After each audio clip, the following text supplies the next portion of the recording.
नमस्कार, बहुत स्वागत है आपका न्यूज़ नेशन का डिजिटल प्लेटफॉर्म आप देख रहे हैं। मैं हूं आपके साथ ज्योति, मेरे साथ खुशबू मनोरमा मिश्रा।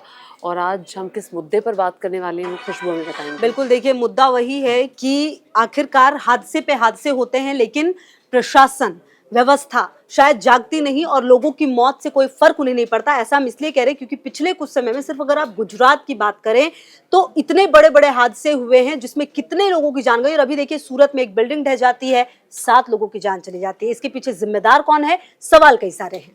देखिए, सवाल कई सारे हैं। 7 लोगों की मौत का जिक्र किया जा रहा है और भर भरा कर ये बिल्डिंग गिर गई। ये बिल्डिंग बहुत पुरानी भी नहीं थी। जानकारी के मुताबिक खुशबू, ये बिल्डिंग 2016-2017 में बनी और कुछ लोगों ने रहना शुरू किया। 30 बताया जा रहा है कि वहाँ पर 30 फ्लैट थे और ये 5 फ्लैट बिल्डिंग में लोग रह रहे थे, 5 फ्लैट में लोग रह रहे हाँ। थे क्योंकि क्योंकि बिल्डिंग जर्जर हो गई थी तो उसको खाली कराने के निर्देश सूरत महानगर पालिका की तरफ से दिए गए थे। लेकिन बड़ा सवाल ये है कि 2016-17 में बनी एक बिल्डिंग इतनी जल्दी जर्जर कैसे हो गई। बिल्कुल, और देखिए कहीं ना कहीं सवाल व्यवस्था पर है। और देखिए सवाल इस पर इसलिए उठ रहे हैं क्योंकि आप पिछले कुछ समय में देखिए, अगर सिर्फ आप गुजरात की बात करें, आपको मोरबी हादसा याद होगा। जिस तरीके से यहाँ पर एक गेमिंग जोन में आग लग जाती है, वहां पर लोगों की जान चली जाती है, बच्चों की जान चली गई थी।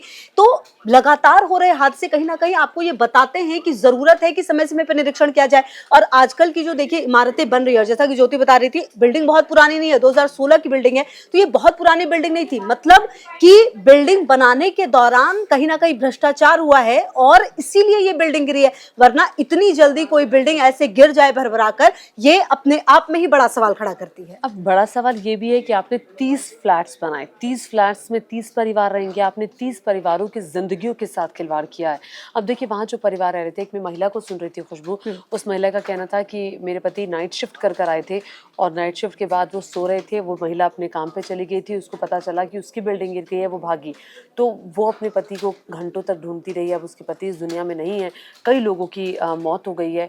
कई लोग ऐसे हैं जिनके परिवार उजड़ गए हैं।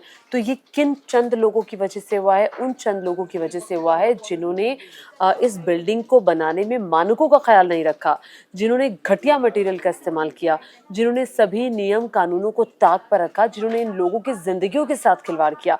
इन लोगों के खिलाफ कार्रवाई होनी चाहिए कि इस बिल्डिंग का बिल्डर कौन था और किसने इस बिल्डिंग को एनओसी दी।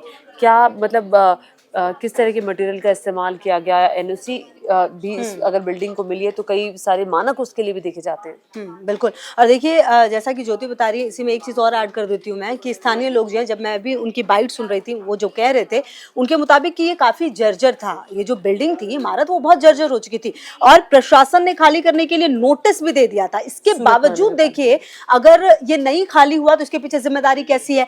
आपने अगर कुछ चीज़ देखी कि ये सही नहीं है, इसके साथ कभी भी कुछ हादसा हो सकता है यहाँ पर, तो आपको वो चीज़ खाली करानी पड़ेगी ताकि कभी कोई हादसा ना हो। अगर आपने देख कर भी सिर्फ नोटिस देकर छोड़ दिया है तो मतलब कहीं ना कहीं आपने लोगों की जान के साथ खिलवाड़ किया है। 7 लोगों की जान चली गई, आप समझिए। अच्छा, आप देखिए, अगर इसी में क्रम में बिहार का भी जिक्र करिए आप, कितने सारे पुल गिर रहे हैं। करोड़ों करोड़ों रुपए की लागत से बनता पुल जो बनता भी नहीं है, लोगों के काम भी नहीं आता है, वो पुल गिर रहे हैं। मतलब कहीं ना कहीं ज्योति, आप देखिए कि भ्रष्टाचार किस लेवल का है।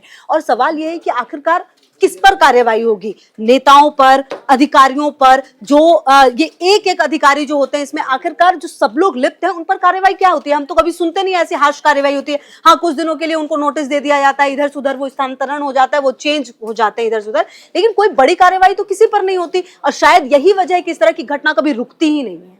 बिल्कुल, ये बिहार का आपने जिक्र किया। वहीं अभी पिछले दिनों आप और मैं ही थे, हम डिजिटल प्लेटफॉर्म पे चर्चा कर रहे थे कि राजकोट में किस तरह से एक प्ले जोन में आग लग गई। प्ले जोन में आग लग गई और प्ले जोन, वो प्ले जोन जहाँ बच्चे खेलने के लिए जाते हैं, कई 7-8 बच्चों की जान चली गई थी, कई लोगों की मौत हो गई थी। अब देखिए, उस प्ले जोन को भी एनओसी मिली। एक प्ले जोन जहाँ बच्चे खेलने के लिए जाएंगे, एनओसी यानी कि फायर से निपटने के पूरे इंतजामात भी नहीं है। किसने एनओसी दे दी? एनओसी हालांकि मिली नहीं थी, फिर भी आपने खोल लिया। लेकिन क्या ये महानगर पालिका के अंडर ये सब कुछ हो रहा था? आपको नहीं पता प्ले जोन जो है वहाँ पे मानकों का इस्तेमाल नहीं हुआ, एनओसी नहीं ली, वो बिल्डिंग कैसे चल रही है। और दूसरी बड़ी बात, मोरबी का आपको हादसा याद होगा, बिल्कुल। कई 100 से ज़्यादा लोगों की ज़िंदगियाँ मोरबी में भी चली गई थी। उस वक्त भी वो भ्रष्टाचार सामने आया था, लेकिन कार्रवाई के नाम पर नील बटा सन्नाटा, जांच कमेटी बिठा दी जाती है, लीपापोती के नाम पर कुछ कुछ ऊपर दिखाने के लिए हो जाता है, अंदर खाने आप सब मैनेज कर लेते हैं। जैसे कि बिहार का जिक्र किया, बिहार में भी एक के बाद एक कितने पुल गिर गए, कितने पुल गिर गए, 12 से 14 पुल गिर गए। और आप देखिए ना ज्योति, जो बात आप कह रही हैं, चाहे मोरबी हादसा हो, राजकोट में प्ले जोन वाला मामला, हम शायद किसी घटना से सबक नहीं लेती। मतलब अगर इस तरह की घटना लगातार हो रही है, चाहे देखिए हो सकता है रूप अलग अलग हो घटना के, एक को एनओसी नहीं मिली है, ये देखिए बिल्डिंग जर्जर थी, मोरबी ब्रिज का हादसा जो था वो अलग है, लेकिन आप देखिए कहीं ना कहीं तो लोग जुड़े हुए हैं ना, इससे लोगों की जान जा रही है। तो आपको ऐसे में समझना होगा, अभी देखिए पिछले कुछ समय से मानसून की शुरुआत हुई, बारिश बहुत ज्यादा हो रही है, ऐसे में हो सकता है कि आने वाले समय में कई और ऐसी बिल्डिंग्स होंगी जो कि ऐसी सिचुएशन में नहीं होंगी जहां लोग रह रहे होंगे। तो आपको वो चीज देखनी होगी, सुनिश्चित करना होगा कि लोगों ने एक्चुअली वो जगह खाली कर दिया नहीं। सिर्फ नोटिस दे देना और ये बता देना कि ये जगह आपके लिए ठीक नहीं है, इतना ही काफी नहीं है। मतलब आपने अपना पल्ला झाड़ा है कुल मिलाकर, ज्योति आपने एक नोटिस दे दिया, बोल दिया भाई हमने तो कह दिया था, ये देखिए। तो ऐसा करना सिर्फ एक लीपा पोती है और अपने आप को बस बचाना है कि हमने तो देखिए कर दिया था, सामने वाला नहीं गया तो इसमें हमारी कोई गलती नहीं है। लेकिन इससे लोगों की जिंदगी जाती है और कहीं ना कहीं कई घर जो है वो उजड़ जाते हैं, जिसको शायद आप सोच भी नहीं सकते कि उन पर क्या गुजरती है। और हर साल बारिशों के दिनों में ऐसा होता है कि जो जर्जर इमारतें हैं, मुंबई में कितनी घटना होती मुंबई है में, हाँ, वो बिल्डिंग्स गिर जाती हैं। और फिर आप कहते हैं कि आपने नोटिस दे दिया था, लेकिन प्रशासन की भी जिम्मेदारी बनती है कि वो बिल्डिंग खाली हुई या नहीं हुई, लोगों की जिम्मेदारी भी बनती है जो वहाँ रह रहे होते हैं।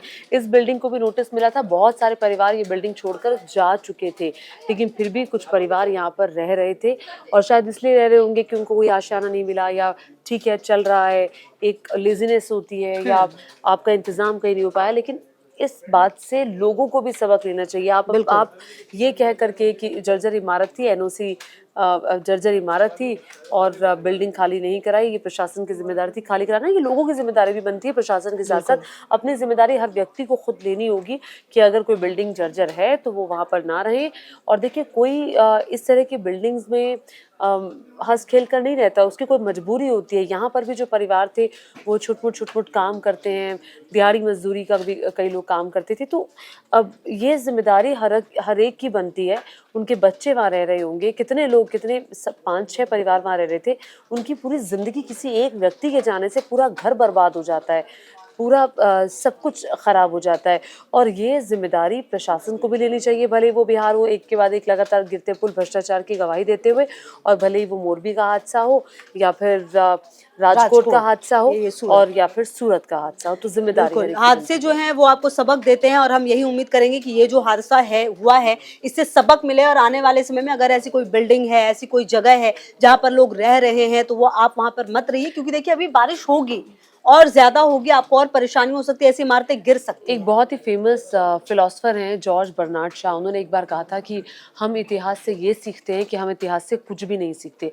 बहुत दुख होता है ये जान करके कि हम एक्चुअली कुछ नहीं सीखते, हम बिल्कुल कुछ नहीं सीखते। जो इतिहास में हुई घटनाएं हैं हम उससे सबक नहीं लेते, और अगली घटना फिर हमारे सामने आती है तो हमें लगता है कि अच्छा हमें पिछली सारी घटनाएं याद आती है। जैसे कि अभी ये जो घटना घटी है सूरत में, हमें मोरबी भी याद आ रहा है, हमें राजकोट भी याद आ रहा है, हमें बिहार भी याद आ रहा है, हमें मुंबई की वो इमारतें भी याद आ रही है जो जर्जर होके गिर गई बारिशों के दिनों में। तो हमें हर वो हादसा याद आएगा, लेकिन हम इतिहास से कुछ नहीं सीखेंगे। ये जॉर्ज बर्नार्ड शॉ की लाइनें बिल्कुल करेक्ट बैठती है इस सिचुएशन पे। तो चलिए हम यही उम्मीद करेंगे कि ऐसी घटना जो है वो ना हो रही है तो जिसकी जिम्मेदारी उसे कड़ी से कड़ी सजा मिले। और सबसे बड़ी बात आप लोगों से भी ये अपील है कि देखिए कभी भी ऐसा कुछ लगे तो इंतजार में मत रहिए प्रशासन के, सरकार के, अपने लिए फैसले खुद लीजिए और खुद सुरक्षित जगहों पर मूव ऑन करिए, क्योंकि ये बहुत ज्यादा जरूरी है। आपकी जिंदगी सबसे ज्यादा जरूरी है, ये बात आप ध्यान रखिएगा। इसी के साथ हमारे डिजिटल प्लेटफॉर्म में ये जो लाइव सेशन था उसमें इतना ही। आप बने रहिए हमारे साथ और हमारे चैनल को सब्सक्राइब करना ना भूलें।